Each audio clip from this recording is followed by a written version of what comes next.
ഈശോയിലേറെ സ്നേഹമുള്ളവരെ, 3 നോമ്പിൻ്റെ രണ്ടാമത്തെ ദിനത്തിലേക്ക് നമ്മൾ കടന്നു വന്നിരിക്കുകയാണ്. യോനായുടെ ജീവിതവും യോനായുടെ ജീവിതത്തിൽ ദൈവം ഇടപെടുന്നതും നിനവയുടെ ജീവിതത്തിൽ ദൈവം ചെയ്യുന്ന മഹാത്ഭുതങ്ങളെ പറ്റിയൊക്കെയാണ് നമ്മൾ ഈ ദിവസങ്ങളിൽ വചന വിചിന്തനമായി നടത്തുന്നത്. അപ്പോൾ ഈ ദിവസങ്ങളിലൊക്കെ ഉപവാസത്തിലും പ്രാർത്ഥനയിലുമൊക്കെ ആയിരിക്കാൻ നിങ്ങൾക്ക് സാധിക്കുമെങ്കിൽ അത് നമ്മുടെ ജീവിതത്തിൻ്റെ ഒരു പരിഹാര പ്രവൃത്തിയായിട്ട് നമുക്ക് കർത്താവിന് മുമ്പിൽ സമർപ്പിക്കാം. ഇന്നത്തെ ഈ ധ്യാനം തുടങ്ങുന്നതിന് മുമ്പ് തന്നെ ഈ ഒരു പരിഹാര പ്രവൃത്തിയെപ്പറ്റി കർത്താവ് പ്രചോദിപ്പിച്ചത് അത് പരിശുദ്ധാത്മാവ് നൽകുന്നൊരു സന്ദേശമായിട്ട് നിങ്ങൾ സ്വീകരിക്കുക. ഹല്ലേലൂയ. ശരീരത്തിൽ നമ്മൾ ചെയ്യുന്ന പാപങ്ങൾക്ക് ശരീരം കൊണ്ട് ഒരു പരിഹാരം അത് ദൈവം നമ്മളിൽ നിന്ന് എല്ലാ കാലഘട്ടങ്ങളിലും ആഗ്രഹിക്കുന്നുണ്ട്. കർത്താവിൻ്റെ കുരിശിൽ ആ പരിപൂർണമായ പരിഹാര ബലി നടന്നു കഴിഞ്ഞു. നമ്മൾ ആ പരിഹാര ബലിയോട് നമ്മുടെ ശരീരം കൊണ്ട് നമ്മൾ ചേരുമ്പോൾ കുരിശിലൂടെ ഒഴുകിയ തിരുരക്തത്തിൻ്റെ അഭിഷേകം നമ്മളിലേക്ക് എല്ലാവരിലേക്കും പ്രത്യേകമായി കടന്നു വരും. അതുകൊണ്ട് ഏതെങ്കിലുമൊക്കെ ദുഃഖങ്ങളിലും നെടുവീർപ്പുകളിലുമൊക്കെ ആയിരിക്കുന്ന പ്രിയപ്പെട്ടവരെ, ജീവിതത്തിൻ്റെ ഏതെങ്കിലുമൊക്കെ തലങ്ങളിൽ നിങ്ങൾക്കൊരു വിടുതൽ ആഗ്രഹമുണ്ടെങ്കിൽ ഇന്നത്തെ ഈ വചന ശുശ്രൂഷയിലും ഈ ആരാധനയിലും നിങ്ങൾ പങ്കെടുക്കുമ്പോൾ നിങ്ങളുടെ ജീവിതത്തെ യോനായിലെ കെട്ടുകളെ പൊട്ടിച്ച ദൈവം, നിനവയിലെ തടസ്സങ്ങളെ മാറ്റി അവരെ അനുഗ്രഹിച്ച ദൈവം നമ്മളെയും കൂടുതലായി ദിവസം അനുഗ്രഹിക്കട്ടെ എന്ന് പ്രാർത്ഥിച്ചുകൊണ്ട് നമുക്ക് ഇന്നത്തെ വചന ശുശ്രൂഷയിലേക്ക് പ്രത്യേകം പ്രവേശിക്കാം. അപ്പോൾ നമ്മൾ ഇന്നലെ ദിവസം നിങ്ങൾ ഈ ശുശ്രൂഷയിൽ പങ്കെടുത്തിട്ടുണ്ടെങ്കിൽ യോന ദൈവത്തിൽ നിന്ന് അകന്നു പോകുന്നതാണ് നമ്മൾ കണ്ടത്. വലിയൊരു വിളി ലഭിച്ച, വലിയൊരു നിയോഗം ലഭിച്ച യോന തൻ്റേതായ കാരണങ്ങളൊക്കെ പറഞ്ഞ് തനിക്ക് നിനവെ ഇഷ്ടമില്ല, അതുകൊണ്ട് ഞാൻ പോവുകയാണ് എന്നുള്ള ഒരു ധാരണയിൽ തൻ്റേതായ ഇഷ്ടങ്ങൾക്കനുസരിച്ച് ജീവിതത്തെ ക്രമപ്പെടുത്തുവാനായിട്ട് ആഗ്രഹിച്ച് പരാജയപ്പെട്ടൊടുവിൽ ഒരു മത്സ്യത്തിൻ്റെ ഉദരത്തിൽ ചെന്നു പതിച്ച യോന. അങ്ങനെ ഒരു തകർച്ചയുടെ തലത്തിൽ നിന്നിട്ടാണ് നമ്മൾ ആദ്യത്തെ ദിവസം ആരാധന നടത്തി അവസാനിപ്പിച്ചത്. അപ്പോൾ ഇവിടെ നമ്മൾ ഈ രണ്ടാമത്തെ ദിവസം നമ്മൾ പ്രത്യേകമായിട്ട് കാണുന്നത് ദൈവത്തിലേക്ക് തിരികെ വരുന്ന യോനായെ പറ്റിയാണ്. ഒരു വീഴ്ച ഒരു മനുഷ്യനുണ്ടായി എങ്കിലും ബൈബിളിൽ നമ്മൾ വായിച്ചു പോകുമ്പോൾ ബൈബിളിൽ കാണുന്നൊരു പാറ്റേൺ അതാണ്. ദൈവം ഒരു വ്യക്തിയെ വിളിക്കുന്നു, ആ വ്യക്തിക്ക് വീഴ്ചകൾ ഉണ്ടാകുന്നു, ആ വ്യക്തി ദൈവം കൊടുക്കുന്ന തിരുത്തലുകൾ സ്വീകരിക്കുന്നു, ആ വ്യക്തി തിരികെ വരുന്നു. നമ്മുടെ ജീവിതത്തിൽ ഇത് തന്നെയാണ്. ഒരു കുഞ്ഞ് നടക്കാൻ പഠിക്കുന്നത് പോലെയാണ്. വീഴുന്നു, എഴുന്നേൽപ്പിക്കുന്നു, വീണ്ടും വീഴുന്നു, എഴുന്നേൽപ്പിക്കുന്നു, പിന്നെ ഒരു പ്രത്യേക സാഹചര്യത്തിൽ ആ വ്യക്തി നടന്നു പോവുകയാണ്. അപ്പോൾ ഇതുപോലെ നടക്കേണ്ടവരാണ് നമ്മൾ എന്ന് ഓർമ്മിപ്പിക്കുന്ന ഒരു വേദഭാഗം കൂടിയാണ് ഇന്നത്തെ ഈ വചനഭാഗം. യോനായുടെ പുസ്തകം 2-3 അധ്യായങ്ങളാണ് നമ്മളൊന്ന് പ്രത്യേകമായി ധ്യാനിക്കുന്നത്.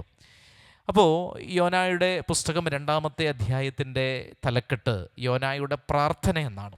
യോനായുടെ പ്രാർത്ഥന നല്ലൊരു പ്രാർത്ഥനയാണ്. ദൈവത്തിൽ നിന്ന് അകന്നു പോയെങ്കിലും, ദൈവത്തിൻ്റെ കണ്ണിൽ നിന്ന് മാറാനൊക്കെ ആഗ്രഹിച്ചെങ്കിലും ദൈവത്തെ പറ്റിയുള്ള ഒരു യഥാർത്ഥമായ ജ്ഞാനം യോനായുടെ ഹൃദയത്തിലുണ്ടായിരുന്നു. അതുകൊണ്ട് തന്നെ അദ്ദേഹത്തിന് ഒത്തിരി വഴിതെറ്റി പോകാൻ സാധിക്കില്ല. എപ്പോഴെങ്കിലുമൊക്കെ അദ്ദേഹം തിരിച്ചു വരും എന്നുള്ളതാണ്. അതുകൊണ്ട് ദൈവത്തെ പറ്റിയുള്ള അറിവ്, ആ ജ്ഞാനം നമ്മുടെ ജീവിതത്തിൽ ഉണ്ടാകണം. വചനത്തെ പറ്റിയുള്ള വലിയൊരു അറിവ്, നല്ല നല്ല പ്രബോധനങ്ങൾ, സഭാ പഠനങ്ങൾ നമ്മൾ സ്വീകരിക്കണമെന്ന് വചനം ഓർപ്പിക്കുകയാണ്. ആ അറിവ് വളരെ പ്രധാനപ്പെട്ടതാണ്. അതാണ് ദൈവിക ജ്ഞാനമായി മാറേണ്ടത്. അപ്പോൾ ഇന്നത്തെ യോനായുടെ പ്രാർത്ഥനയിൽ മത്സ്യത്തിൻ്റെ ഉദരത്തിൽ വെച്ച് യോന തൻ്റെ ദൈവമായ കർത്താവിനോട് പ്രാർത്ഥിച്ചു. അതാണ് ആദ്യത്തെ വചനം, 2-ാം അധ്യായം 1-ാം വചനം. മത്സ്യത്തിൻ്റെ ഉദരത്തിൽ വെച്ച് യോന പ്രാർത്ഥിച്ചു.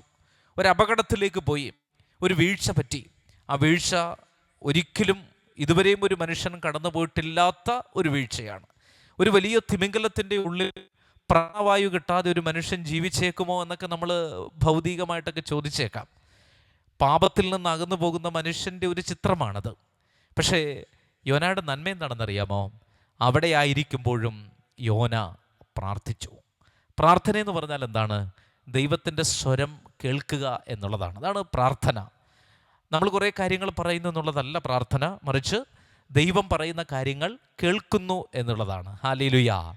അങ്ങനെ കേൾക്കുന്ന യോന, അതാണ് യോനയുടെ പ്രാർത്ഥന. അപ്പോൾ എത്ര വലിയ തകർച്ചയിലേക്ക് പോയപ്പോഴും ഇനി ആത്മഹത്യ മാത്രമേ ഉള്ളൂ വഴി, തനിക്കൊരിക്കലും ഈ ആഴിയിൽ നിന്ന് പൊങ്ങി വരാൻ സാധിക്കില്ല എന്ന് അദ്ദേഹം ചിന്തിച്ചില്ല. അദ്ദേഹം തൻ്റെ കർത്താവിനോട് പ്രാർത്ഥിച്ചു.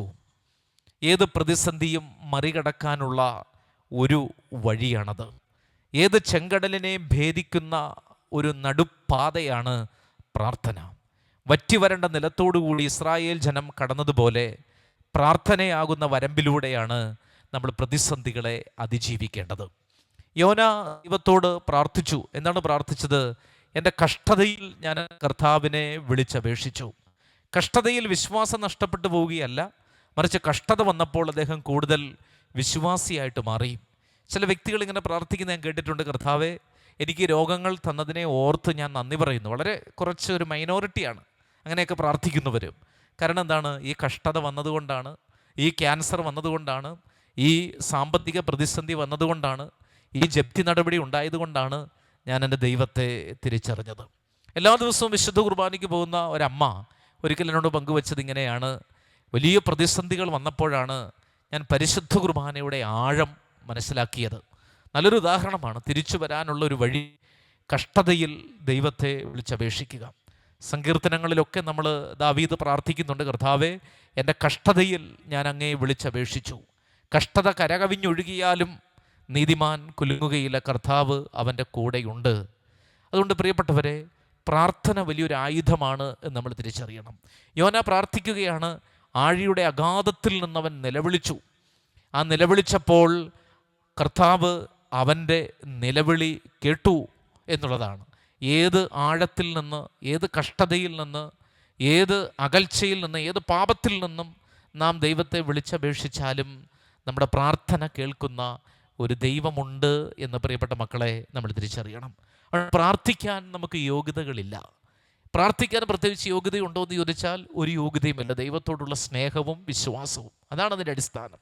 അപ്പോൾ ഏത് കഷ്ടത വന്നാലും ദൈവത്തോടുള്ള നമ്മുടെ ആ ബന്ധം, ദൈവത്തിൻ്റെ സ്വരം കേൾക്കുവാനുള്ള നമ്മുടെ ആഗ്രഹം നമ്മൾ കളയുവാൻ പാടില്ല. ചേർന്ന് പറഞ്ഞേ ഹല്ലേലൂയാ, ഹല്ലേലൂയാ. അപ്പോൾ ഈ പ്രാർത്ഥന നമ്മുടെ ജീവിതത്തെ വലിയ അനന്തര ഫലങ്ങളിലേക്ക് നയിക്കും.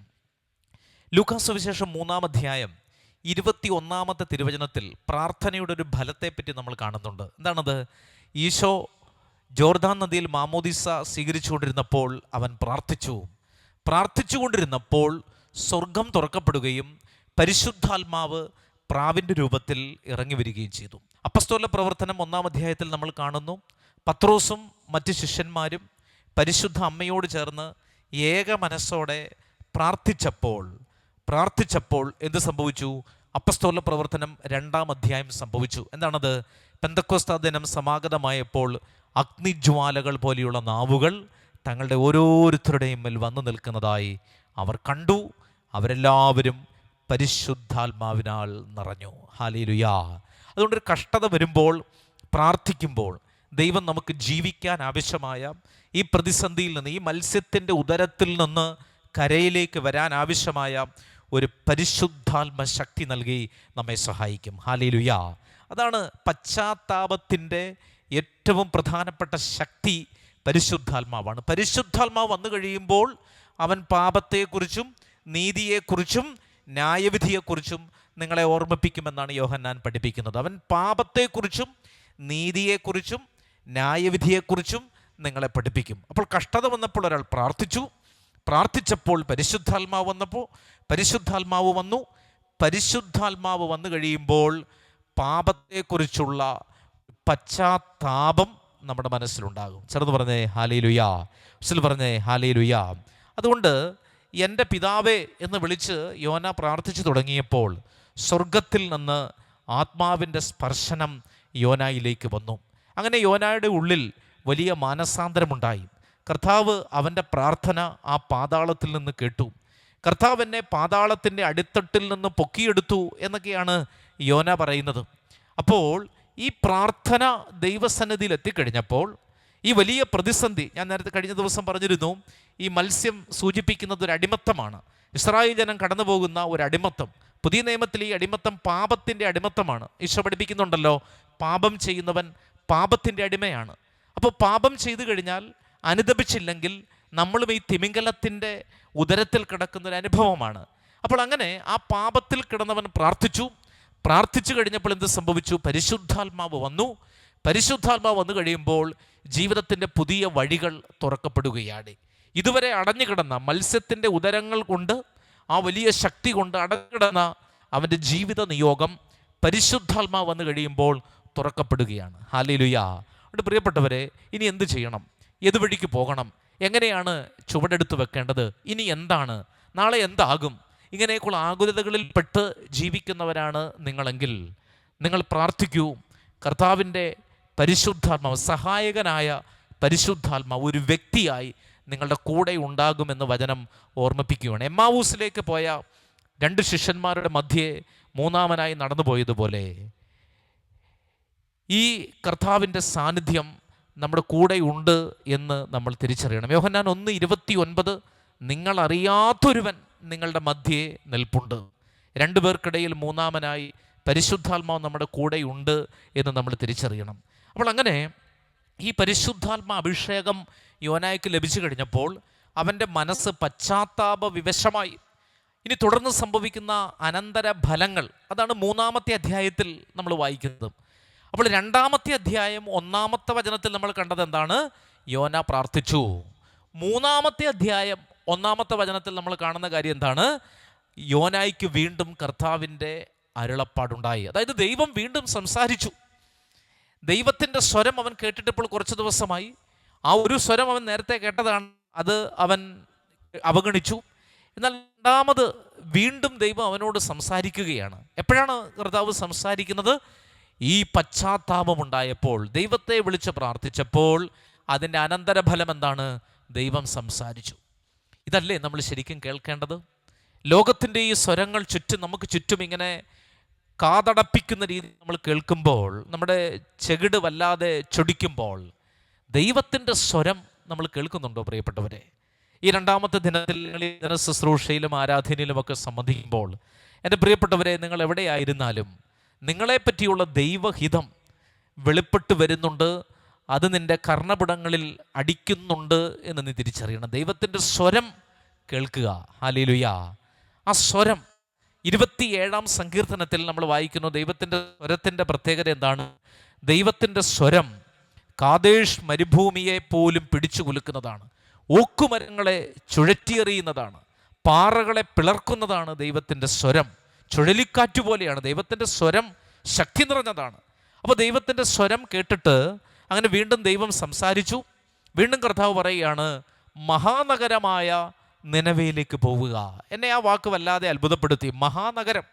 എന്തുകൊണ്ടാണ് ദൈവം വീണ്ടും ഈ നിനവെ എന്ന് പറയുന്ന പാപത്തിൻ്റെ ദുർഗന്ധമുള്ള ഈ സ്ഥലത്തെ വീണ്ടും മഹാനഗരമെന്ന് വിളിക്കുന്നതെന്ന് ചോദിച്ചാൽ, ദൈവം അവിടെയുള്ള മനുഷ്യരെ അത്രമേൽ വിലപ്പെട്ടവരായി കാണുന്നുണ്ട് എന്നാണ്. ഈ പ്രിയപ്പെട്ടവരിൽ, ഈ ചെറിയവരിൽ ഒരുവൻ പോലും നശിച്ചു പോകരുതെന്ന് ആഗ്രഹിക്കുന്ന ഒരു പരമപിതാവിൻ്റെ ചിത്രമാണ് ആ വാക്കിൽ നിന്ന് നമ്മൾ തെളിഞ്ഞു കാണുന്നത്. ഇത്രയേറെ മോശപ്പെട്ട പ്രവൃത്തികൾ ചെയ്തിട്ടും, വിഗ്രഹാരാധന ചെയ്തിട്ടും, മന്ത്രവാദം ചെയ്തിട്ടും, ജടികപാപങ്ങളിൽ മുഴുകിയിട്ടും, വ്യഭിചാരത്തിൻ്റെ പേക്കൂത്തുകൾ നടത്തിയിട്ടും ഒരു സ്ഥലത്തെ ദൈവം വിളിക്കുന്നത് മഹാനഗരമെന്നാണ്.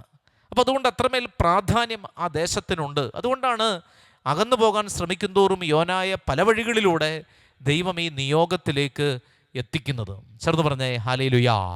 അപ്പോൾ അങ്ങനെ ദൈവം പറയുകയാണ്, നീ അവിടേക്ക് പോയിട്ട് ഞാൻ നൽകുന്ന സന്ദേശം അറിയിക്കുക. അത് വളരെ പ്രധാനപ്പെട്ടതാണ്. നിങ്ങൾ ദൈവ ശുശ്രൂഷ ചെയ്യുന്ന ആളുകളാണെങ്കിൽ, എല്ലാവരും ദൈവ ശുശ്രൂഷകരാണ് ഒരു തരത്തിൽ അല്ലെങ്കിൽ മറ്റൊരു തരത്തിൽ. നമ്മൾ കർത്താവ് പറയുകയാണ്, ഞാൻ നൽകുന്ന സന്ദേശം നമ്മുടെ സന്ദേശമല്ല. എന്താണോ ആത്മാവ് എന്നോട് പറയുന്നത് അതാണ് നമ്മൾ മറ്റുള്ളവരോട് പറയേണ്ടത്. കുടുംബത്തിലൊരു കുടുംബനാഥൻ ദൈവത്തിൻ്റെ സ്വരം കേട്ട് ആ സ്വരം സംസാരിച്ചാൽ അവൻ്റെ ഭാര്യയ്ക്കത് മനസ്സിലാകും, മക്കൾക്കത് മനസ്സിലാകും. അതുപോലെ തന്നെ ഒരു പുരോഹിതൻ ദൈവത്തിൻ്റെ സ്വരം കേട്ടത് ജനങ്ങൾക്ക് പറഞ്ഞു കൊടുത്താൽ ആ ജനത്തിൻ്റെ ഇടയിൽ മാനസാന്തരമുണ്ടാകും. അതുകൊണ്ട് ദൈവത്തിൻ്റെ സ്വരം പ്രഘോഷിക്കപ്പെടണം. ഇന്ന് പലപ്പോഴും പ്രഘോഷിക്കപ്പെടുന്നത് അവരവരുടെ സ്വരങ്ങളാണ്. ദൈവത്തിന് മഹത്വം കൊടുക്കാതെയുള്ള ഒരു ശുശ്രൂഷകളും ഒരു പ്രവർത്തനങ്ങളും ദൈവസന്നിധിയിൽ വിലമതിക്കില്ല എന്ന് നമ്മൾ തിരിച്ചറിയണം. അതുകൊണ്ട് ദൈവം നൽകുന്ന ആ സന്ദേശം പ്രഘോഷിച്ചു. കർത്താവിൻ്റെ കൽപ്പനയനുസരിച്ച് യോന എഴുന്നേറ്റ് നിനവയിലേക്ക് പോയി. അത് വലിയൊരു നഗരമായിരുന്നു. അത് കടക്കാൻ 3 ദിവസത്തെ യാത്ര വേണ്ടിയിരുന്നു എന്നൊക്കെ നമ്മൾ കാണുന്നുണ്ട്. 3 ദിവസത്തെ യാത്ര, ഒരുപാട് കഷ്ടപ്പാടിലൂടെ യോന കടന്നു പോകുന്നുണ്ട്. അതിനെപ്പറ്റിയുള്ള സൂചന എന്താണ്? 3 ദിവസം തിമിംഗലത്തിൻ്റെ ഉള്ളിൽ കടന്നു. 3 ദിവസം വെയിലും മഴയും കാറ്റും കൊണ്ട് ഈ നഗരത്തിലൂടെ കടന്നു പോവുകയാണ്. 3 ദിവസം നഗ്നപാതനായി നടന്നു പോകുന്ന ഒരു യോന എന്താണെന്ന് ചോദിച്ചാൽ ദൈവത്തിൻ്റെ ഒരു കരുണ എന്താണെന്ന് മനസ്സിലാക്കാൻ യോനായും ഇതുപോലെയുള്ള ചില കഷ്ടപ്പാടുകളിലൂടെ പോകണമെന്ന് ദൈവം ആഗ്രഹിച്ചു. ചില അനുഭവങ്ങൾ നമുക്ക് തരാൻ വേണ്ടിയിട്ടാണ് ഈ കഷ്ടപ്പാടുകളൊക്കെ ദൈവം നമ്മുടെ ജീവിതത്തിൽ അനുവദിക്കുന്നത്. അതുകൊണ്ട് ജീവിതത്തിൻ്റെ സഹനങ്ങളെ ഓർത്ത് നമ്മൾ സങ്കടപ്പെടേണ്ട. ദൈവത്തിൻ്റെ കരുണ നമുക്ക് മനസ്സിലാകണമെങ്കിൽ ആ സഹനങ്ങളിലൂടെ നമ്മൾ കടന്നുപോയേ പറ്റൂ. നിനവേ നഗരത്തിലേക്ക് ചെന്ന് യോന പറയാൻ പോകുന്നത് ദൈവത്തിൻ്റെ കരുണയെപ്പറ്റിയാണെങ്കിൽ ആ കരുണ എന്താണെന്ന് സ്വന്തം ജീവിതത്തിൽ യോന ആദ്യമേ പഠിച്ചിരിക്കണം എന്നുള്ളത് കൊണ്ടാണ് യോന പോയി ഒരു കപ്പൽ കുലുങ്ങിയത്. യോന ഒരു കടലിലേക്ക് എറിയപ്പെടുകയും ഒരു തിമിംഗലം വാവുളർന്ന് അവനെ വിഴുങ്ങുകയും ചെയ്തത്. അതുകൊണ്ടാണ് ഒരു 3 ദിവസത്തെ യാത്ര ഈ മഹാനഗരം കടക്കാൻ യോനായ്ക്ക് ദൈവം അനുവദിച്ചു കൊടുത്തത്. യോന നഗരത്തിൽ കടന്നു. അങ്ങനെ അവൻ വിളിച്ചു പറഞ്ഞു, മാനസാന്തരപ്പെടണം, നിങ്ങൾ വലിയ തിന്മയിലാണ്. അങ്ങനെ ആ വചനം അവർ കേൾക്കാൻ തയ്യാറായി. നിനവയിൽ ഒരു ഉപവാസം പ്രഖ്യാപിച്ചു. ഒരു 40 ദിവസത്തെ ഉപവാസം പ്രഖ്യാപിക്കുകയാണ്. 40 ദിവസം. പലപ്പോഴും നമുക്ക് ആലോചിക്കാം, എന്താണ് ഈ 40ൻ്റെ പ്രത്യേകത? എന്താണ് 40 ദിവസം? ബൈബിളിൽ പലപ്പോഴും ഈ 40 ദിവസവുമായിട്ട് ബന്ധപ്പെട്ട് ഒരുപാട് കാര്യങ്ങളുണ്ട്. നമുക്കറിയാം, മോശ 40 ദിവസം സീനായ് മലയിലായിരുന്നു. ഉൽപ്പത്തി പുസ്തകം 7-ാം അധ്യായം 17-ാം തിരുവചനത്തിൽ നമ്മൾ കാണുന്നുണ്ട് പ്രളയം, നോഹയുടെ കാലത്തെ പ്രളയം, അത് 40 ദിവസം നീണ്ടു നിന്നു. പുറപ്പാട് പുസ്തകം 24-ാം അധ്യായം 18 മുതലുള്ള തിരുവചനത്തിൽ നമ്മൾ കാണുന്നുണ്ട് സീനായ് മലയിൽ 40 ദിവസം പ്രാർത്ഥിച്ച മോശ. എസെക്കിയേലിന്റെ പുസ്തകം 4-ാം അധ്യായം 6 മുതലുള്ള തിരുവചനങ്ങളിലും 40മായി ബന്ധപ്പെട്ടൊരു കാര്യം കർത്താവ് പ്രത്യേകമായി ഓർമ്മിപ്പിക്കുന്നുണ്ട്. 40 വർഷത്തെ യാത്രയാണ് കനാൻ നാട്ടിലേക്ക് ഇസ്രായേൽ ജനം എടുക്കുന്നത്. മരുഭൂമിയിൽ 40 ദിവസത്തെ ഉപവാസ ദിവസമാണ് കർത്താവ് തൻ്റെ പരസ്യജീവിതത്തിൻ്റെ ഒരുക്കമായിട്ട് നടത്തുന്നത്. 40 ദിവസം എന്ന് പറഞ്ഞാൽ ജനം ഒരുങ്ങുന്നതിനേക്കാൾ ഉപരി പ്രവാചകൻ ഒരുക്കപ്പെടാനുള്ള ദിവസമാണ്. നമ്മൾ ഓരോരുത്തരും ഒരുക്കപ്പെടേണ്ട ദിവസമായിട്ടാണ് ഈ 3 ദിവസത്തെ നമ്മൾ കാണേണ്ടത്. 40 ദിവസത്തെ അതേ ആത്മീയ അനുഭവത്തിലൂടെയാണ് നമ്മൾ ഈ 3 ദിവസങ്ങളിലൂടെ കടന്നു പോകേണ്ടത്. ഞാനെന്ന് പറയുന്ന വ്യക്തി ഒന്ന് പരുവപ്പെടണം. നമ്മളിന്ന് കർത്താവ് ആഗ്രഹിക്കുന്ന രീതിയിൽ ഒന്ന് പരുവപ്പെടുന്നുണ്ടോ? ഫലം തരാത്ത ശാഖകളെല്ലാം വെട്ടി തീയിലെറിയപ്പെടുമെന്ന് പുതിയ നിയമത്തിൽ കർത്താവ് പഠിപ്പിക്കുന്നുണ്ട്. പ്രിയമുള്ളവരെ, വെട്ടി ഒരുക്കപ്പെടാനുള്ള ദിവസങ്ങളാണ്. നമുക്ക് ഇഷ്ടമുള്ളതും എന്നാൽ മറ്റുള്ളവർക്ക് ഇഷ്ടമില്ലാത്തതുമായ ചില കാര്യങ്ങളുണ്ട്. അങ്ങനെയുള്ള കാര്യങ്ങളെ ഒന്ന് മാറ്റിവെക്കാൻ നമുക്ക് കഴിയുന്നുണ്ടോ? കുടുംബജീവിതത്തിലൂടെ കടന്നു പോകുമ്പോൾ ജീവിത പങ്കാളിയുടെ ആഗ്രഹങ്ങൾക്കനുസരിച്ച് നമ്മുടെ ജീവിതത്തെ ഒന്ന് ക്രമപ്പെടുത്താൻ നമുക്ക് തയ്യാറുണ്ടോ? നമ്മുടെ ചുറ്റും നിൽക്കുന്ന ആളുകളുടെ കാര്യമനുസരിച്ച് അല്ലെങ്കിൽ അവരുടെ ജീവിതത്തിൻ്റെ ആവശ്യമനുസരിച്ച് ജീവിതത്തെ ഒന്ന് ക്രമപ്പെടുത്താൻ, ഒന്ന് എഴുന്നേറ്റ് നിൽക്കാൻ, അല്ലെങ്കിൽ ഒന്ന് കുനിയാൻ, മുട്ടുകുത്താൻ, നമ്മളായിരിക്കുന്ന അവസ്ഥയിൽ നിന്നൊന്ന് താണു നിൽക്കാൻ, താഴ്മയോടെ വ്യാപരിക്കാൻ എനിക്ക് നിങ്ങൾക്കും സാധിക്കുന്നുണ്ടോ എന്നുള്ളൊരു ചോദ്യമാണ്. 3 ദിവസം ഒരു മഹാനഗരത്തിലൂടെ ഒരു പ്രവാചകനെ അതിൻ്റെ മധ്യത്തിലൂടെ ദൈവം കടത്തിവിടുകയാണ്. ഈ പാപത്തിൻ്റെ സാഹചര്യത്തിൻ്റെ മധ്യത്തിലൂടെ കടന്നു പോകുമ്പോൾ യോന ശരിക്കും ഒരുക്കപ്പെട്ടവനാണ്. 3 ദിവസം മത്സ്യത്തിൻ്റെ ഉദരത്തിൽ കിടന്നവൻ ഒരുക്കപ്പെട്ടു കഴിഞ്ഞു. അവൻ്റെ ജീവിതത്തിൻ്റെ ഈഗോ എന്നൊക്കെ നമ്മൾ പറയുന്ന കാര്യങ്ങളുണ്ടല്ലോ, അതെല്ലാം ഒന്ന് വെട്ടി ഒതുക്കപ്പെട്ട് എളിമയോടെ പോകുന്നവന് മാത്രമേ നഗരമധ്യത്തിലൂടെ പോകുവാൻ സാധിക്കുകയുള്ളൂ. അങ്ങനെ ആ നഗരമധ്യത്തിലൂടെ പോയവൻ അവിടെ വലിയ അനുതാപത്തിൻ്റെ വാർത്ത പ്രഖ്യാപിച്ചപ്പോൾ ഇനി നമ്മൾ മനസ്സിലാക്കേണ്ടത് ഇവിടെ പറയുന്ന മറ്റൊരാളെ പറ്റിയാണ്. അത് ആ നഗരത്തിലെ രാജാവാണ്. രാജാവിൻ്റെ പ്രത്യേകത എന്താണ്? അവനിത് കേട്ട ഉടനെ യോനായെ പിടിച്ച് ജയിലിലിടുകയല്ല ചെയ്തത്, മറിച്ച് യോന പറഞ്ഞ കാര്യങ്ങളെ കേൾക്കാൻ തക്കവണ്ണം അവൻ്റെ ഹൃദയം പരിശുദ്ധാത്മാവ് തുറന്നു. ചേർന്ന് പറഞ്ഞേ ഹല്ലേലൂയാ. അതുകൊണ്ട് നേതൃനിരയിലായിരിക്കുന്നവർ, ഇപ്പോൾ ഒരു കുടുംബത്തിൻ്റെ നേതൃനിരയിൽ നിൽക്കുന്നത് അപ്പനാണ്. അതുപോലെ തന്നെ സമൂഹത്തിൻ്റെ ഏതെങ്കിലുമൊക്കെ കാര്യങ്ങളിൽ നേതൃസ്ഥാനത്ത് നിൽക്കുന്നവരാണ് നമ്മൾ ഓരോരുത്തരും ഏതെങ്കിലുമൊക്കെ വിധത്തിൽ. അതുകൊണ്ട് നമ്മൾ മനസ്സിലാക്കേണ്ടത്, നമ്മളെന്ന് പറയുന്ന വ്യക്തി പറയുന്ന കാര്യങ്ങൾ, നമ്മുടെ കൂടെ നിൽക്കുന്നവർക്ക് നമ്മൾ കൊടുക്കുന്ന കൽപ്പനകൾ ഞാൻ ഉദ്ദേശിച്ചത് ഇവിടുത്തെ ഒരു രാജകീയ ഭാഷ വെച്ച് പറഞ്ഞതേ ഉള്ളൂ. നമ്മൾ കൊടുക്കുന്ന ഉപദേശങ്ങൾ, നമ്മുടെ ജീവിതത്തിൻ്റെ മാതൃകകൾ മറ്റുള്ളവരെ പശ്ചാത്തലത്തിലേക്ക് നയിക്കുന്നുണ്ടോ? രാജാവും കൂടെ ഉണ്ടായിരുന്ന ആളുകളും വളർത്തുമൃഗങ്ങൾ ഉൾപ്പെടെ 40 ദിവസത്തെ ഒരു ഉപവാസം പ്രഖ്യാപിച്ചു എന്നാണ് നമ്മൾ മനസ്സിലാക്കുന്നത്. എല്ലാവരും ഒരു ഉപവാസത്തിലേക്ക് പോയി. പ്രിയമുള്ളവരെ, ഈ ഒരു ഉപവാസം നമ്മുടെ ജീവിതത്തിൽ പ്രധാനപ്പെട്ടതാണ്. കുറച്ച് ഭക്ഷണം മാറ്റിവെക്കുന്നു എന്നുള്ളതല്ല ഉപവാസം എന്ന് പറഞ്ഞ വാക്കിൻ്റെ അർത്ഥം തന്നെ കൂടെ വസിക്കുക എന്നുള്ളതാണല്ലോ. ദൈവത്തോട് കൂടെ ആയിരിക്കുക. നമുക്ക് വീണ് കിട്ടിയ ദിവസങ്ങളാണ് ഈ 3 ദിവസങ്ങൾ. വലിയ നോമ്പിലേക്ക് നമ്മൾ പ്രവേശിക്കുന്ന തൊട്ട് മുമ്പുള്ള ഒരുക്കത്തിൻ്റെ ദിവസങ്ങളാണ് ഈ 3 ദിവസങ്ങൾ. ഒന്ന് ഉപവസിക്കാൻ നമുക്ക് സാധിക്കണം. ഉപവാസം എന്ന് പറയുന്നത് കുറേ ഭക്ഷണ പദാർത്ഥങ്ങൾ മാറ്റിവെക്കുന്നു എന്നുള്ളതല്ല, മറിച്ച് ദൈവത്തിൽ നിന്ന് നമ്മളെ അകറ്റുന്ന കാര്യങ്ങളെ കണ്ടുപിടിക്കാൻ നമുക്ക് സാധിക്കണം. അതൊരു പക്ഷേ നമ്മുടെ ജീവിതത്തിൻ്റെ വ്യഗ്രതകളാകാം. തിരക്ക് നമ്മൾ പറയുന്നത് നമുക്കൊന്നിനും സമയമില്ലാത്തൊരു കാലഘട്ടത്തിലാണ്. അല്പനേരം കർത്താവിന് മുമ്പിൽ ഇരിക്കുവാൻ പോലും നമുക്ക് തിരക്കാണ്. നമുക്ക് പ്രാർത്ഥിക്കാൻ സമയമില്ല, പള്ളിയിൽ പോകാൻ സമയമില്ല, ദൈവവചനം കേൾക്കാൻ സമയമില്ല. അതാണ് അതിൽ നിന്ന് ഉള്ള ഒരു മാറ്റം. അതാണ് ഉപവാസം. ദൈവത്തിൽ നിന്ന് എന്നെ നിങ്ങളെ അകറ്റുന്നത് എന്താണ്? എൻ്റെ കഴിവാണോ? നമ്മൾ ചെയ്യുന്ന ദൈവ ശുശ്രൂഷകൾ പോലും ദൈവത്തിൽ നിന്ന് നമ്മളെ അകറ്റിക്കളയുവാനായിട്ട് പാടില്ല. ദൈവത്തേക്കാൾ വലുതല്ല ദൈവിക ശുശ്രൂഷകൾ, ദൈവത്തേക്കാൾ വലുതല്ല ആതുര ശുശ്രൂഷകൾ. നമ്മൾ ദൈവത്തിന് കൊടുക്കേണ്ട പരമപ്രധാനമായ സ്ഥാനം ജീവിതത്തിൽ നമ്മൾ കൊടുത്തിട്ടുണ്ടോ എന്നുള്ളത് ഒരു ചോദ്യമാണ്. അതുകൊണ്ട് ദൈവത്തെ ആരാധിക്കാതെ പോയ നിമിഷങ്ങളെ ഓർത്ത് നമുക്ക് പ്രത്യേകിച്ച് അനുദപിക്കാം. ദൈവമില്ലാതെ നടന്നുപോയ വഴികൾ, ദൈവമില്ലെങ്കിൽ സാരമില്ല, എനിക്കെൻ്റെ മുൻകാല പരിചയം, എൻ്റെ സ്വാധീനങ്ങൾ, എൻ്റെ ബന്ധങ്ങൾ, എൻ്റെ ബുദ്ധി, എൻ്റെ കഴിവുകൾ, എൻ്റെ കയ്യിലിരിക്കുന്ന സർട്ടിഫിക്കറ്റുകൾ, എൻ്റെ പോക്കറ്റിലുള്ള പണം, ഇതൊക്കെ ദൈവത്തിൽ നിന്ന് നമ്മളെ അകറ്റിയിട്ടുണ്ടെങ്കിൽ ഒരു ഉപവാസം പ്രഖ്യാപിക്കേണ്ട കാലമായി എന്ന് നമ്മൾ തിരിച്ചറിയണം.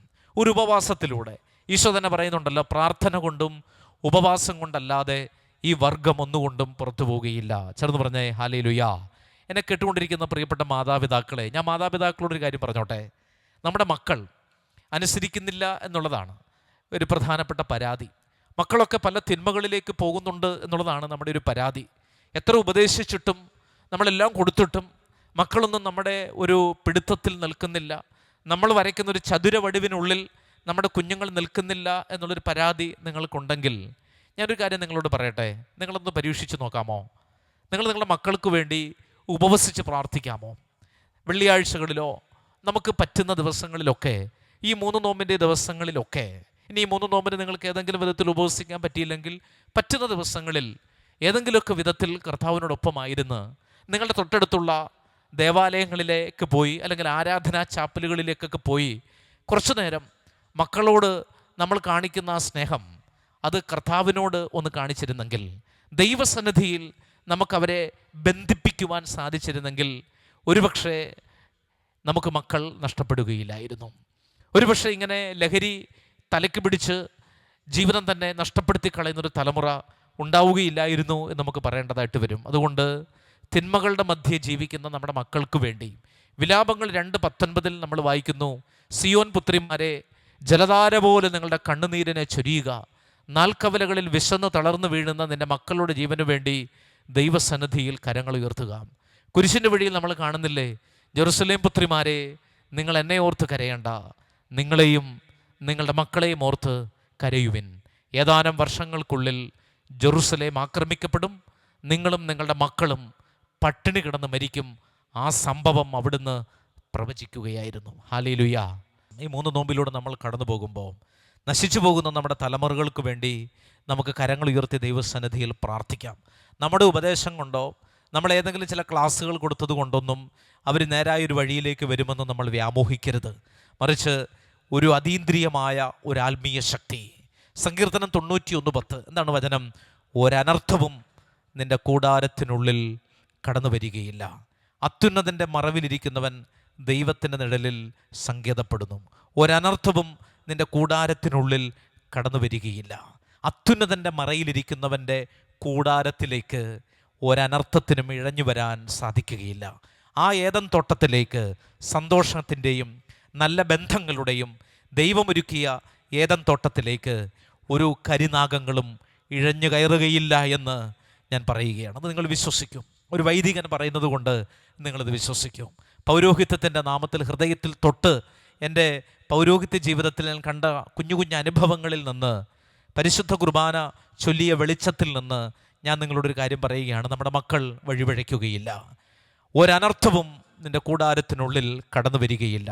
സർവശക്തനായ ദൈവത്തെ, പാതാളത്തിലാണ് നമ്മൾ കിടക്കുന്നതെങ്കിലും യോന പ്രാർത്ഥിച്ചു, കർത്താവേ, പാതാള പാശങ്ങൾ എന്നെ വരിഞ്ഞു മുറുക്കി, നീ എന്നെ പൊക്കിയെടുക്കാമോ? കർത്താവിനോട് ചോദിക്കൂ. നമ്മുടെ കരങ്ങൾ നീട്ടേണ്ടത് ദൈവത്തോടാണ്. താഴ്ന്നു പോകുമ്പോൾ അപ്പസ്തോലൻ കൈ നീട്ടിയത് കർത്താവിൻ്റെ നേരെയാണ്. കർത്താവ് പറഞ്ഞു, അവിശ്വാസിയാകാതെ വിശ്വാസിയായിരിക്കുക, നീ അവിശ്വസിച്ചത് എന്തിന്? ഇത് പരിഹരിക്കാൻ ദൈവത്തിന് കഴിയില്ലേ? ഈ അവസ്ഥയ്ക്ക് മാറ്റം വരുത്താൻ ദൈവത്തിന് കഴിയില്ലേ? ഈ ദാരിദ്ര്യത്തിൻ്റെ അരൂപിയിൽ നിന്ന് നമ്മളെ സമൃദ്ധിയിലേക്ക് നയിക്കാൻ ദൈവത്തിന് സാധിക്കുകയില്ലേ? ഈ മഹാരോഗത്തിലും സന്തോഷം കണ്ടെത്താൻ ദൈവത്തിന് കഴിവില്ലേ? 5 അപ്പം 5000 അപ്പുറത്തേക്ക് വർദ്ധിപ്പിക്കുവാൻ കഴിവുള്ളവൻ, ഓരോ പ്രഭാതത്തിലും പുരോഹിതൻ്റെ കരങ്ങളിലൂടെ ഗോതമ്പപ്പത്തെ പരിശുദ്ധ അപ്പമായി ശരീരമാക്കി മാറ്റാൻ കഴിവുള്ളവൻ, വെറും വീഞ്ഞിനെ തിരുരക്തമാക്കി രൂപാന്തരപ്പെടുത്താൻ കഴിവുള്ളവന് നിന്റെ ജീവിതത്തെ മാറ്റം വരുത്താൻ, നിന്റെ മക്കളുടെ തലവര മാറ്റാൻ കഴിവില്ലെന്ന് നീ വിശ്വസിക്കുന്നുണ്ടോ?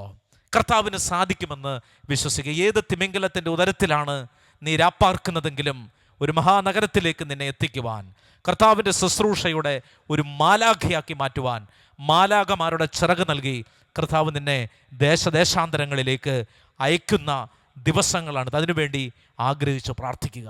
നമ്മളിലൂടെ ദൈവരാജ്യത്തിൻ്റെ ശുശ്രൂഷകൾ, ഇനി അതാണ് വേണ്ടത്, സുവിശേഷ ശുശ്രൂഷകൾ. ദൈവത്തെ അറിയാത്ത നിനവേ വാസികളോട് കർത്താവിനെ പറ്റി പറയുവാൻ നമുക്ക് സാധിക്കണം.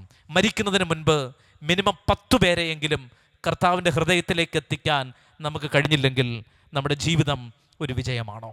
പ്രിയപ്പെട്ടവരെ, നിങ്ങൾ സുവിശേഷ ശുശ്രൂഷകൾ ആരംഭിക്കുക. നിങ്ങളുടെ തൊട്ടടുത്ത് കാണുന്ന ആളുകളോട്, ബസ് സ്റ്റാൻഡുകളിൽ, നിങ്ങൾ യാത്ര ചെയ്യുന്ന വാഹനങ്ങളിൽ, ട്രെയിനുകളിൽ, ബസ്സുകളിൽ, നിങ്ങൾ അടുത്തിരിക്കുന്ന ആളുകളോട് മണിക്കൂറുകൾ നീണ്ട ആ യാത്രക്കിടയിൽ കർത്താവിനെ പറ്റി ഒന്ന് പറയുക. മഹാനഗരമായ നിനവയിൽ യോന നടന്നു പോകാൻ 3 ദിവസം എടുത്തു. 40 ദിവസത്തെ ഉപവാസം കൊണ്ട് ഒരു മഹാനഗരം വീണ്ടെടുക്കപ്പെട്ട കഥയാണ് നമ്മൾ ഈ ദിവസങ്ങളിൽ കണ്ടത്. അതുകൊണ്ട് നമ്മുടെ ജീവിതത്തെ കോരിയെടുക്കുവാൻ, ഏത് മൃത്യുവിൻ്റെ കരാളഹസ്തങ്ങളിൽ നിന്നും, ഏത് കരിനാഗത്തിൻ്റെ വായ്ത്തലയിൽ നിന്നും, വിഷദംശനങ്ങളിൽ നിന്നും നമ്മളെ, നമ്മുടെ തലമുറകളെയും കോരിയെടുക്കുവാൻ സർവശക്തനും അത്യുന്നതനുമായ ദൈവത്തിന് കഴിവുണ്ട് എന്ന് നമ്മൾ തിരിച്ചറിയണം. അതിന് നമ്മളൊരു ഉപവാസം പ്രഖ്യാപിക്കണം. അതിന് നമ്മൾ ചാക്കൊടുത്ത് ചാരം പൂശി ദൈവസന്നിധിയിൽ കണ്ണുനീരോടെ വിലപിക്കണം. കണ്ണുനീരോടെ വിലപിക്കാൻ ഒരപ്പനും അമ്മയും തയ്യാറായിട്ടുണ്ടെങ്കിൽ ഏത് പന്നിക്കുഴിയിലും കിടക്കുന്ന മക്കൾക്ക് ദൈവത്തിൻ്റെ അടുത്തേക്ക്, നിങ്ങളുടെ അടുത്തേക്ക് വരാതെ നിവൃത്തിയില്ല. ഏത് പന്നിക്കൂട്ടിലാണ് തലമുറകൾ പോകുന്നതെങ്കിലും തിരിച്ച് തറവാട്ടിലേക്ക് വരാതെ നിവൃത്തിയില്ല. ഉപവാസമാകുന്ന, പ്രാർത്ഥനയാകുന്ന, സുവിശേഷ ശുശ്രൂഷയാകുന്ന വലിയ ആയുധങ്ങൾ ധരിച്ചുകൊണ്ട്, എഫേസ്യോസ് ലേഖനം 6-ാം അധ്യായത്തിൽ കർത്താവ് പഠിപ്പിക്കുന്ന ആ വലിയ ആയുധങ്ങൾ ധരിച്ചുകൊണ്ട് ഈ ലോകത്തിൽ മുന്നോട്ട് പോകുവാൻ ദൈവം നമ്മെ സഹായിക്കണം. അതിന് ഈ വിശ്വാസം നമ്മുടെ കൂടെ ഉണ്ടാകണം. പഴയ നിയമകാലത്ത് യഹൂദന്മാർ തങ്ങളുടെ യോം കിപ്പൂർ പാപപരിഹാര ദിനത്തിൽ പ്രാർത്ഥിച്ചു കൊണ്ടിരുന്ന ഒരു പ്രധാനപ്പെട്ട വചനഭാഗമായിരുന്നു യോനായുടെ ഈ പ്രാർത്ഥനയും നിനവയുടെ മാനസാന്തരവും. യോം കിപ്പൂർ ദിനത്തിൽ അവരുടെ പ്രധാനപ്പെട്ട ഒരു ബൈബിൾ റീഡിംഗ് ആയിരുന്നു അത്. അതുകൊണ്ട് മക്കൾക്ക് വേണ്ടി നിങ്ങൾ പ്രാർത്ഥിക്കുന്നെങ്കിൽ, എനിക്കറിയാം എന്നെ കേട്ടുകൊണ്ടിരിക്കുന്ന, ശാലോം ശുശ്രൂഷയിലൂടെ ദൈവത്തിൻ്റെ വചനം ശ്രവിച്ചു കൊണ്ടിരിക്കുന്ന അനേകം കുടുംബങ്ങളിലെ മാതാപിതാക്കൾ കണ്ണുനീരോടെ ആയിരിക്കുകയാണ്. ആ കണ്ണുനീരുകളെയെല്ലാം ഞാൻ എൻ്റെ ബലിപീഠത്തിലേക്ക് സമർപ്പിച്ചുകൊണ്ട്, പ്രിയപ്പെട്ട മാതാപിതാക്കളെ, നിങ്ങളോട് ഞാൻ പറയുകയാണ്, കർത്താവ് നിങ്ങളുടെ കുടുംബങ്ങളെ അനുഗ്രഹിക്കും. ഒരു ഉപവാസം പ്രഖ്യാപിക്കാൻ നിങ്ങൾ തയ്യാറുണ്ടോ? കർത്താവിൻ്റെ മുൻപിൽ മുട്ടിന്മേൽ നിൽക്കാൻ നിങ്ങൾക്ക് തയ്യാറുണ്ടോ?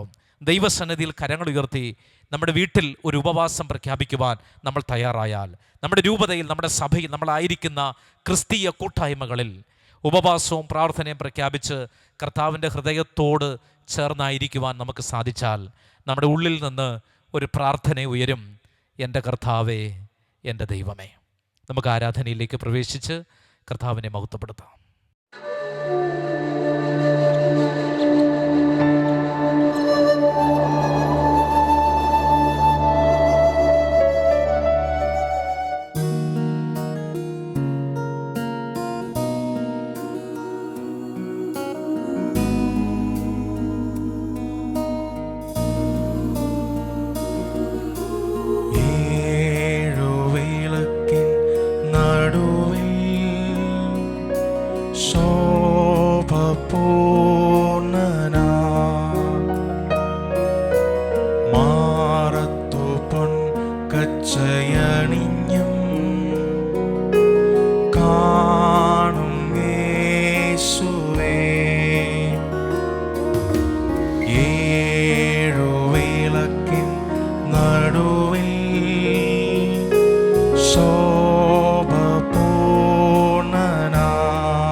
മാറത്തു പൊൻ കച്ചയണി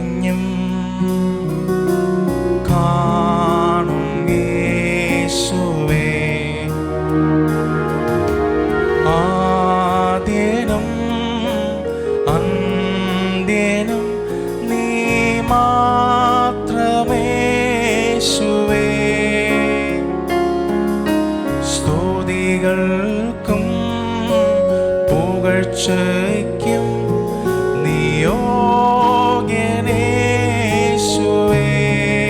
ആരാധന ആരാധന. ചേർന്ന് പാടട്ടെ. ആരാധന ആരാധന.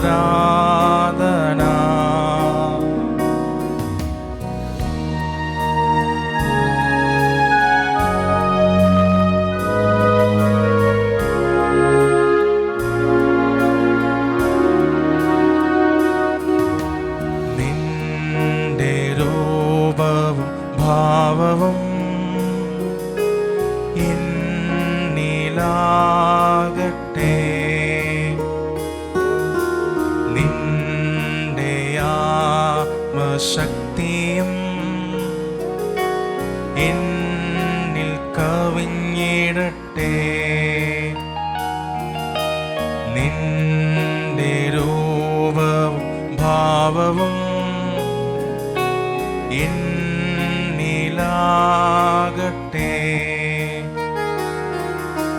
നിന്റെ ആത്മശക്തിയും എന്നിൽ കവിഞ്ഞിടട്ടെ. ആദ്യനും അന്ത്യനും നീ മാത്രമേശുവേ. സ്തുതികൾക്കും പുകഴ്ചയ്ക്കും നിയോഗ്യനേശുവേ.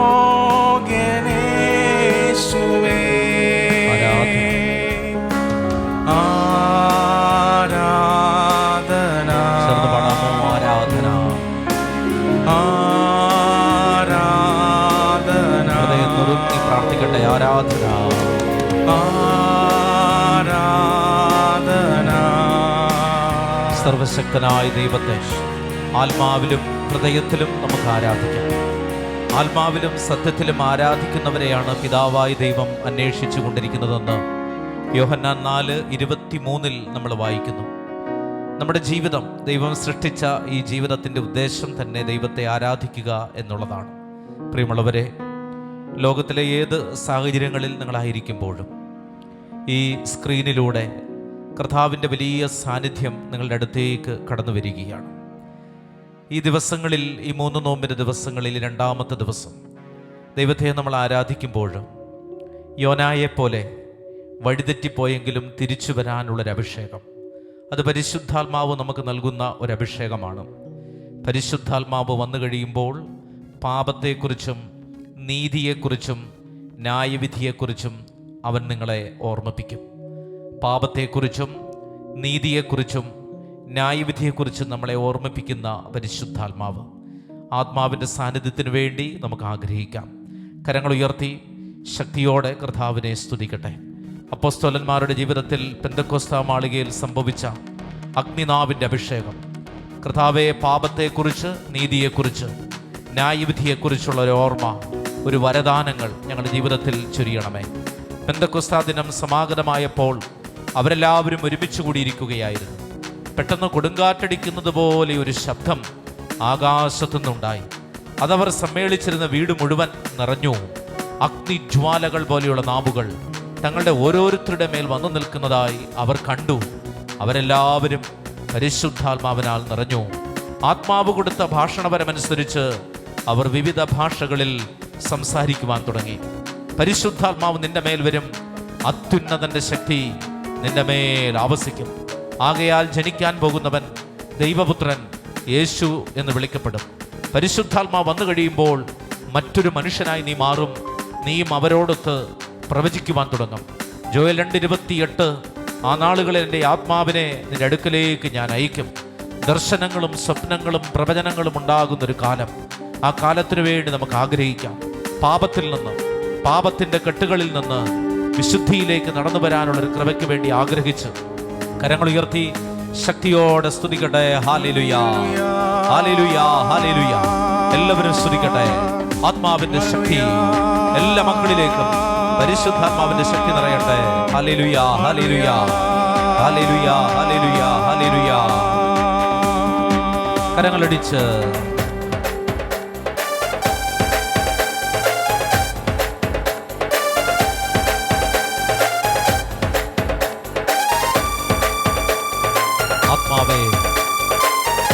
അഗ്നിച്ചിറകുള്ള ആത്മാവേ പറന്നിറങ്ങണമേ.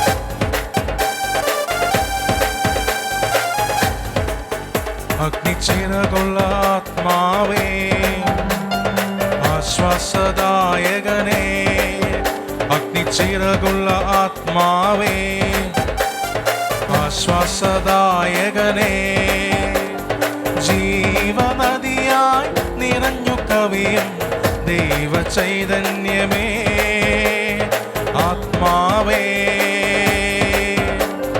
ജീവനദിയായി നിറഞ്ഞു കവിയും ദൈവ ചൈതന്യമേ ആത്മാവേ, കരമുയർത്തി കരമടിച്ച് നിറഞ്ഞിടുക വന്നു കവിഞ്ഞിടുക എൻ ഹൃദയത്തിൽ വന്നിടുക, നിറഞ്ഞിടുക വന്നു കവിഞ്ഞിടുക എൻ ഹൃദയത്തിൽ വന്നിടുക. അഗ്നിച്ചിറകുള്ള ആത്മാവേ ആശ്വാസദായകനേ, അഗ്നിച്ചിറകുള്ള ആത്മാവേ ആശ്വാസദായകനേ, ജീവനദിയായി നിറഞ്ഞു കവിയും ദൈവ ചൈതന്യമേ ആത്മാവേ, ജീവനദിയായി നിറഞ്ഞു കവിയും ദൈവ ചൈതന്യമേ ആത്മാവേ, നിറഞ്ഞിടുക വന്നു കവിഞ്ഞിടുക എൻ ഹൃദയത്തിൽ വന്നിടുക, നിറഞ്ഞിടുക വന്നു കവിഞ്ഞിടുക എൻ ഹൃദയത്തിൽ വന്നിടുക, നിറഞ്ഞിടുക വന്നു കവിഞ്ഞിടുക എൻ ഹൃദയത്തിൽ വന്നിടുക. ഉച്ചത്തിൽ വിളിക്കുന്ന പരിശുദ്ധാത്മാവേ, പരിശുദ്ധാത്മാവേ,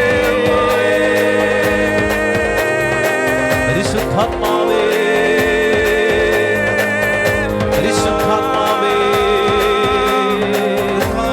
പാപബോധവും നീതിബോധവും കർത്താവേ നൽകി ഞങ്ങളെ അനുഗ്രഹിക്കണം. കർത്താവേ, ജീവിതത്തിന്റെ തെറ്റുകൾ തിരിച്ചറിയാനുള്ള ഒരു അഭിഷേകം നൽകണം. ചെയ്ത കാര്യങ്ങൾ തെറ്റാണെന്ന് ഏറ്റുപറയാനുള്ള അഭിഷേകം. തെറ്റുകൾ മറച്ചു വെക്കുന്നവന് ഐശ്വര്യമുണ്ടാവുകയില്ല, അത് ഏറ്റുപറഞ്ഞ് പരിത്യജിക്കുന്നവന് കരുണ ലഭിക്കും. ഞാൻ തെറ്റുകൾ ഏറ്റുപറയാതിരുന്നപ്പോൾ ദിവസം മുഴുവൻ കരഞ്ഞെൻ്റെ ശരീരം ക്ഷയിച്ചുപോയി. എൻ്റെ പാപങ്ങൾ ഞാൻ അവിടുത്തോട് ഏറ്റുപറയും എന്ന് ഞാൻ പറഞ്ഞു. അപ്പോൾ അവൻ എൻ്റെ പാപങ്ങൾ ക്ഷമിച്ചു. രക്ഷിക്കാൻ കഴിയാത്ത വിധം കർത്താവിൻ്റെ കരങ്ങൾ കുറുകിപ്പോയിട്ടില്ല, കേൾക്കാനാകാത്ത വിധം അവിടുത്തെ കാതുകൾക്ക് മാന്ദ്യം സംഭവിച്ചിട്ടില്ല. എങ്കിലും നിന്റെ അകൃത്യങ്ങൾ എന്നെയും നിന്നെയും തമ്മിൽ അകറ്റിയിരിക്കുന്നു. പാപം ചെയ്യുന്നവൻ പാപത്തിൻ്റെ അടിമയാണ്. അടിമ ഒരിക്കലും ഭവനത്തിൽ വസിക്കുന്നില്ല, പുത്രനാകട്ടെ എക്കാലവും ഭവനത്തിൽ വസിക്കുന്നു. കർത്താവേ, പാപത്തെക്കുറിച്ച്, നീതിയെക്കുറിച്ച്, ന്യായവിധിയെക്കുറിച്ച് ഞങ്ങൾക്ക് വെളിപ്പെടുത്തി തരണമേ. ഉന്നതമായൊരു വെളിപ്പെടുത്തൽ നൽകണമേ. ഉച്ചത്തിൽ വിളിക്കുന്ന യേശുവേ, ആത്മാവേ, ആത്മാവേ, ആത്മാവേ, യോനായിൽ നിറഞ്ഞു നിന്ന പരിശുദ്ധാത്മാവേ, ഞങ്ങളിൽ നിറയണമേ. ആഗ്രഹത്തോടെ കരങ്ങളടിച്ച്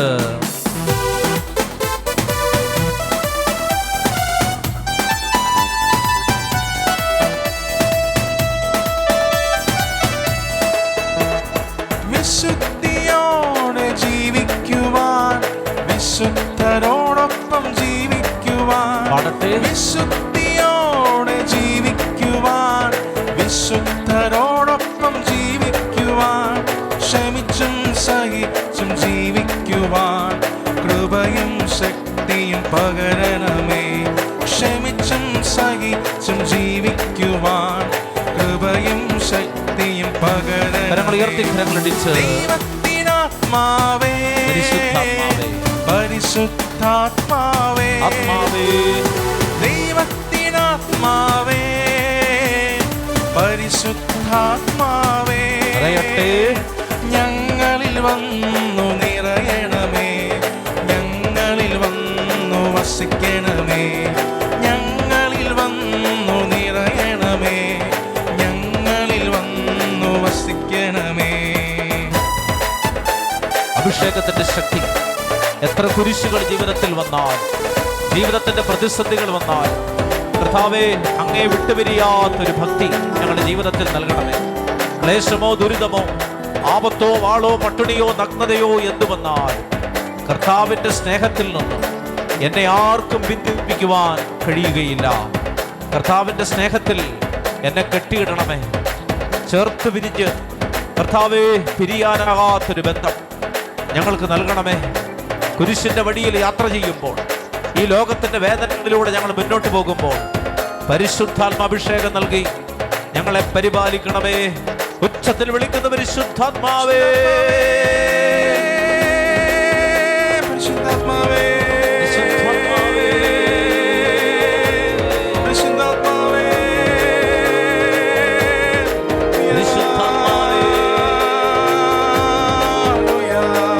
കളിച്ച്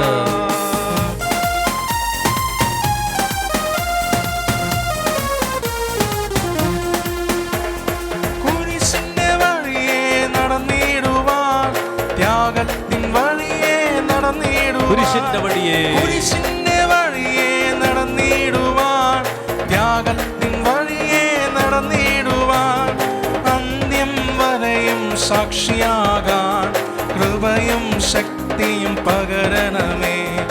അന്ത്യം വരെയും സാക്ഷിയാകാൻ കൃപയും ശക്തിയും പകരണമേ. ആത്മാവേ, ദൈവത്തിനാത്മാവേ, പരിശുദ്ധാത്മാവേ, പരിശുദ്ധാത്മാവേ, ആത്മാവേ, ദൈവത്തിനാത്മാവേ, പരിശുദ്ധാത്മാവേ, പരിശുദ്ധാത്മാവേ, അപ്പാ. ഞങ്ങളിൽ വന്നു നിറയണമേ, ഞങ്ങളിൽ വന്നു വസിക്കണമേ, ഞങ്ങളിൽ വന്നു നിറയണമേ, ഞങ്ങളിൽ വന്നു വസിക്കണമേ. കരങ്ങൾ ഉയർത്തി സ്തുതിക്കട്ടെ. Hallelujah, hallelujah. ശക്തിയോടെ സ്തുതിക്കട്ടെ. കുടുംബങ്ങളിലേക്ക്, വ്യക്തികളിലേക്ക് മാനസാന്തരങ്ങൾ സംഭവിക്കട്ടെ. കർത്താവേ, യോനായ്ക്ക് ലഭിച്ച മാനസാന്തരം ഞങ്ങൾക്ക് ലഭിക്കട്ടെ. മാനസാന്തരപ്പെടുവിൻ, സ്വർഗരാജ്യം സമീപിച്ചിരിക്കുന്നു. മാനസാന്തരത്തിന്റെ വിത്തുകൾ ഈ ഭൂമിയിൽ വിതയ്ക്കപ്പെടട്ടെ. ആത്മാവിന്റെ അഭിഷേകം നിറയട്ടെ. കർത്താവേ, കുടുംബങ്ങളിലേക്ക് ദൈവിക ശക്തി കടന്നു വരട്ടെ. കുമ്പസാരത്തിൽ നിന്ന്, വിശുദ്ധ കുർബാനയിൽ നിന്ന് അകന്നിരിക്കുന്ന മക്കളെ ഈ ശുശ്രൂഷ വഴിയായി തിരികെ കൊണ്ടുവരണമേ. കർത്താവേ, ശുശ്രൂഷയുടെ അഭിഷേകം രാജ്യങ്ങളിലേക്ക് വ്യാപരിക്കട്ടെ, കുടുംബങ്ങളിലേക്ക് വ്യാപരിക്കട്ടെ. മാനസാന്തരങ്ങൾ സംഭവിച്ചു എന്ന് ഞങ്ങൾ വിശ്വസിക്കുന്ന കർത്താവേ, ഉച്ചത്തിൽ വിളിക്കുന്ന യേശുവേ,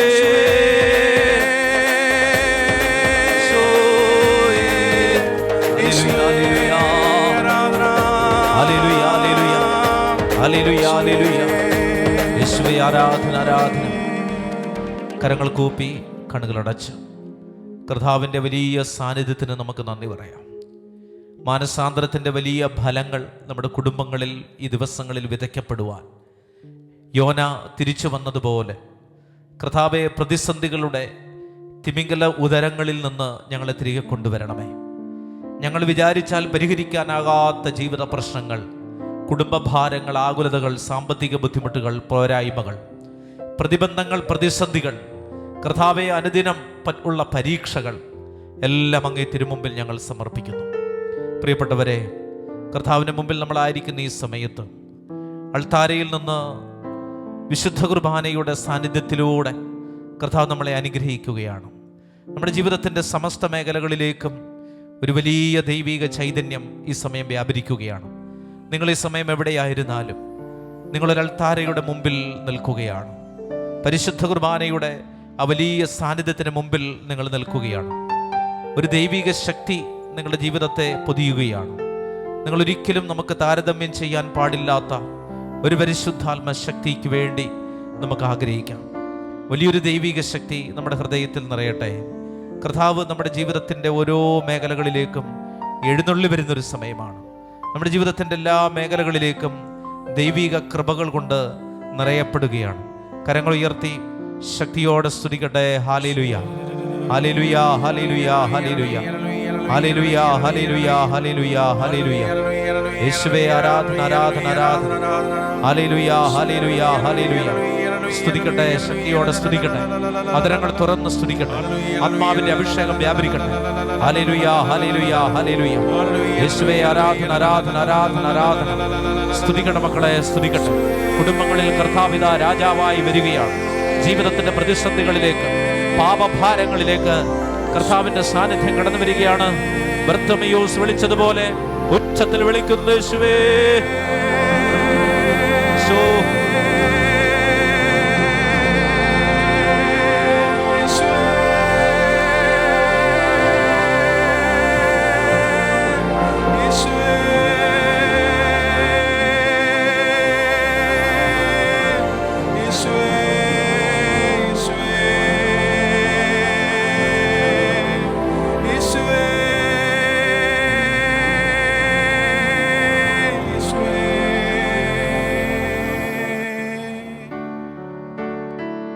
പരിശുദ്ധ പരമമാം ദിവ്യകാരുണ്യമേ, എന്നുമെന്നും അങ്ങേക്കാരാധന. പരിശുദ്ധ പരമമാം ദിവ്യകാരുണ്യമേ, എന്നുമെന്നും അങ്ങേക്കാരാധന. പരിശുദ്ധ പരമമാം ദിവ്യകാരുണ്യമേ, എന്നുമെന്നും അങ്ങേക്കാരാധന. യേശുവേ, നിന്നെ എൻ്റെ നാഥനായി